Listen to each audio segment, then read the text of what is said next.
Evangelho segundo Marcos, capítulo 1. Princípio do Evangelho de Jesus Cristo, o Filho de Deus. Conforme está escrito no profeta Isaías: Enviarei à tua frente o meu mensageiro, ele preparará o teu caminho. Voz do que clama no deserto: preparem o caminho para o Senhor, façam veredas retas para ele. Assim surgiu João, batizando no deserto e pregando um batismo de arrependimento para o perdão dos pecados. A ele vinha toda a região da Judéia e todo o povo de Jerusalém. Confessando os seus pecados, eram batizados por ele no Rio Jordão. João vestia roupas feitas de pelos de camelo, usava um cinto de couro e comia gafanhotos e mel silvestre. E esta era a sua mensagem: depois de mim vem alguém mais poderoso do que eu, tanto que não sou digno nem de curvar-me e desamarrar as correias das suas sandálias. Eu os batizo com água, mas ele os batizará com o Espírito Santo. Naquela ocasião, Jesus veio de Nazaré da Galileia e foi batizado por João no Jordão. Assim que saiu da água, Jesus viu o céu se abrindo e o Espírito descendo como pomba sobre ele. Então veio dos céus uma voz: Tu és o meu Filho amado, em ti me agrado. Logo após, o Espírito o impeliu para o deserto. Ali esteve 40 dias, sendo tentado por Satanás. Estava com os animais selvagens e os anjos o serviam. Depois que João foi preso, Jesus foi para a Galileia, proclamando as boas novas de Deus. O tempo é chegado, dizia ele. O reino de Deus está próximo. Arrependam-se e creiam nas boas novas.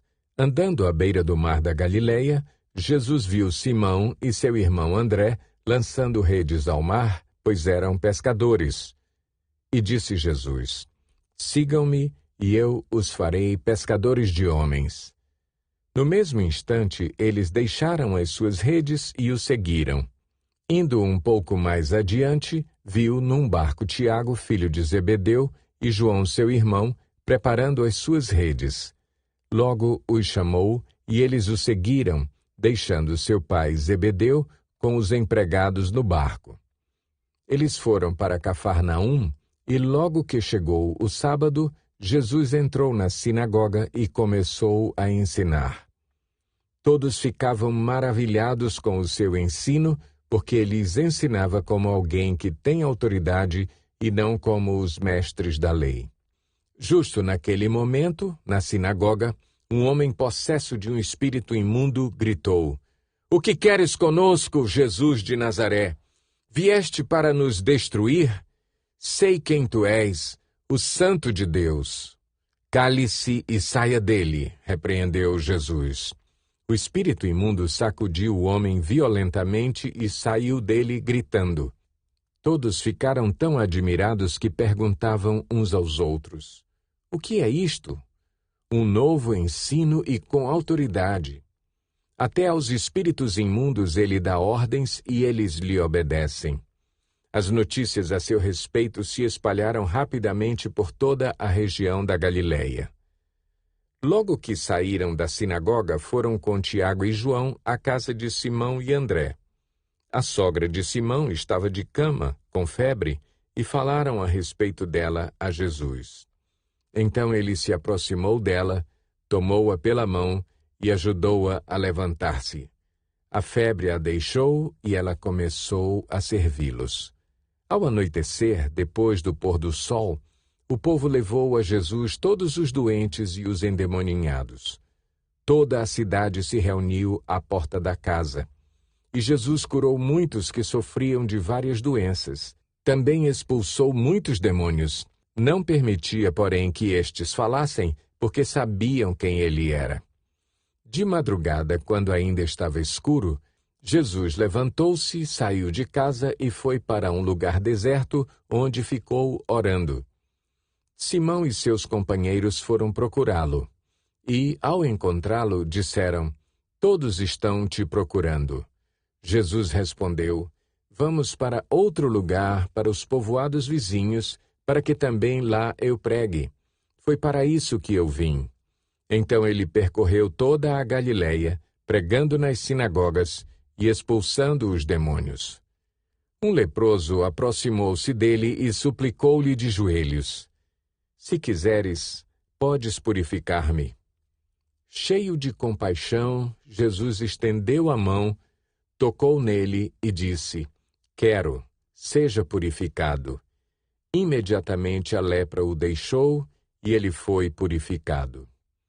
Em seguida, Jesus o despediu com uma severa advertência: Olhe, não conte isso a ninguém, mas vá mostrar-se ao sacerdote e ofereça pela sua purificação os sacrifícios que Moisés ordenou para que sirva de testemunho.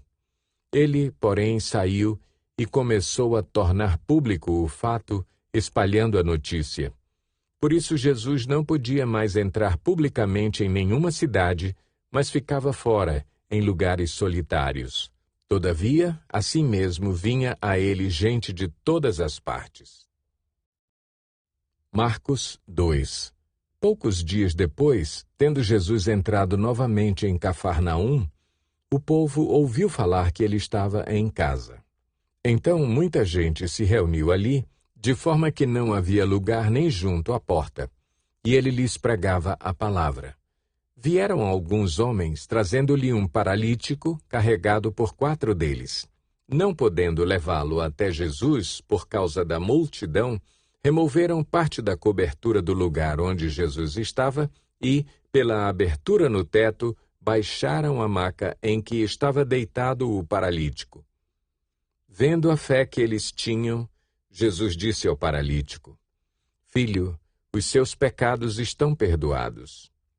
Estavam sentados ali alguns mestres da lei, raciocinando em seu íntimo: Por que esse homem fala assim?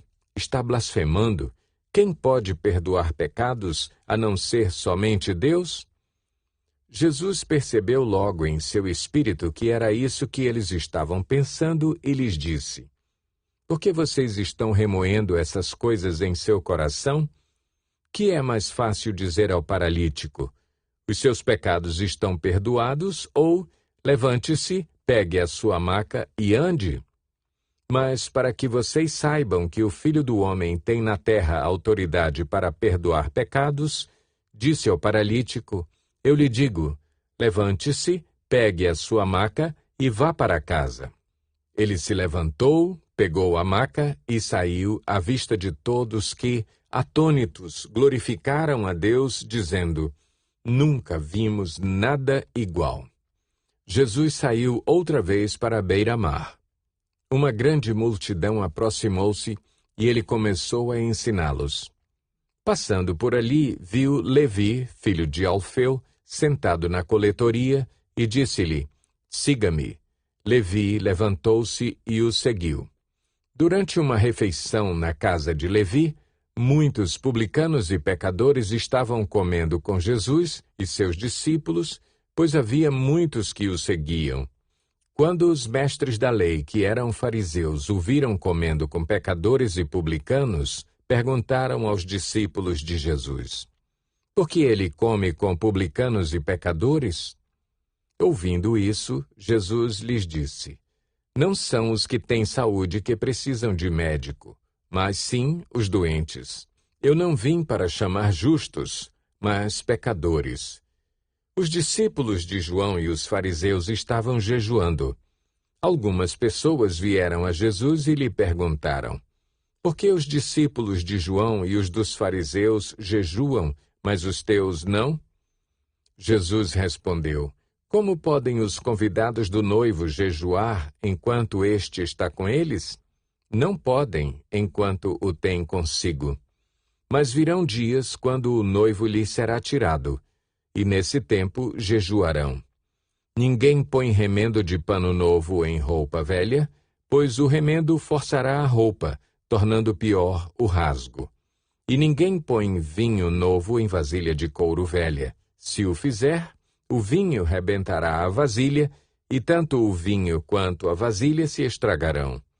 Ao contrário, põe-se vinho novo em vasilha de couro nova. Certo sábado, Jesus estava passando pelas lavouras de cereal.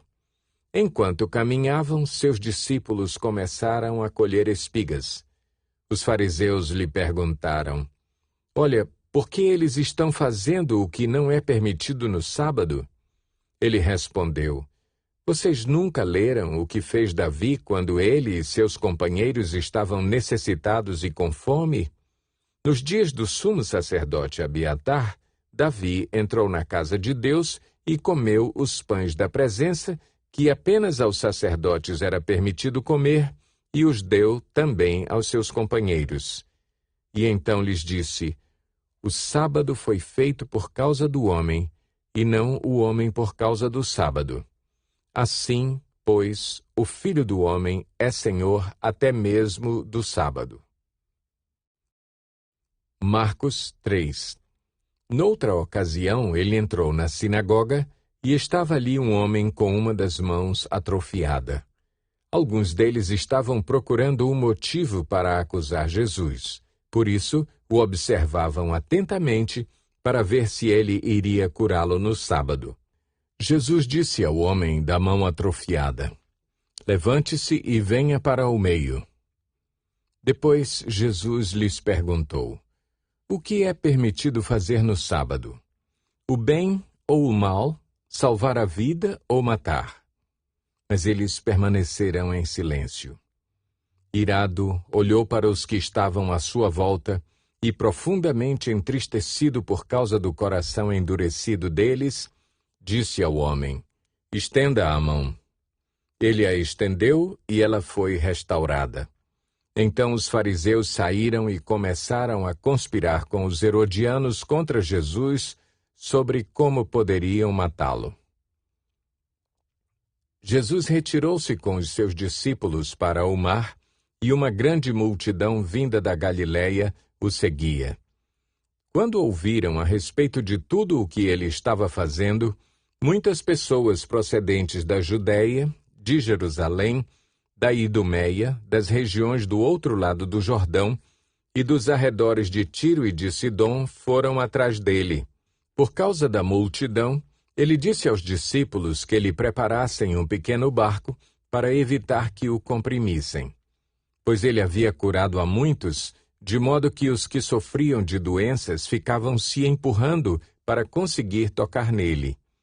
Sempre que os espíritos imundos o viam, prostravam-se diante dele e gritavam: "Tu és o Filho de Deus!" Mas ele lhes dava ordens severas para que não dissessem quem ele era. Jesus subiu a um monte e chamou a si aqueles que ele quis, os quais vieram para junto dele.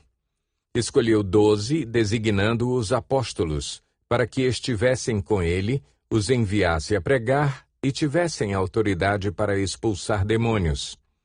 Estes são os 12 que ele escolheu: Simão, a quem deu o nome de Pedro; Tiago, filho de Zebedeu, e João, seu irmão, aos quais deu o nome de Boanerges, que significa filhos do trovão; André, Filipe, Bartolomeu, Mateus, Tomé, Tiago, filho de Alfeu, Tadeu, Simão, o Zelote, e Judas Iscariotes, que o traiu.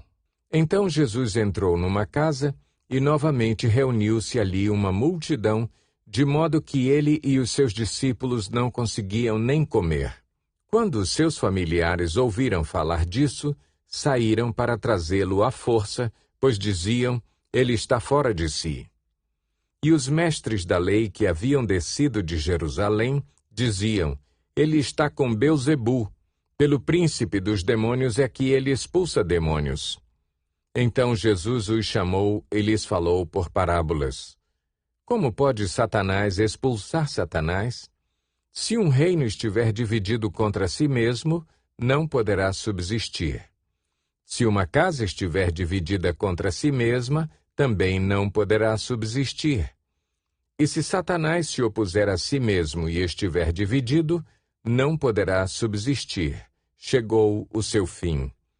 De fato, ninguém pode entrar na casa do homem forte e levar dali os seus bens, sem que antes o amarre. só então poderá roubar a casa dele. Eu lhes asseguro que todos os pecados e blasfêmias dos homens lhes serão perdoados, mas quem blasfemar contra o Espírito Santo nunca terá perdão. É culpado de pecado eterno. Jesus falou isso porque eles estavam dizendo: ele está com um espírito imundo. Então chegaram a mãe e os irmãos de Jesus. Ficando do lado de fora, mandaram alguém chamá-lo. Havia muita gente assentada ao seu redor e lhe disseram: tua mãe e teus irmãos estão lá fora e te procuram. Quem é minha mãe e quem são meus irmãos? Perguntou ele. Então olhou para os que estavam assentados ao seu redor e disse: aqui estão minha mãe e meus irmãos. Quem faz a vontade de Deus, este é meu irmão, minha irmã e minha mãe.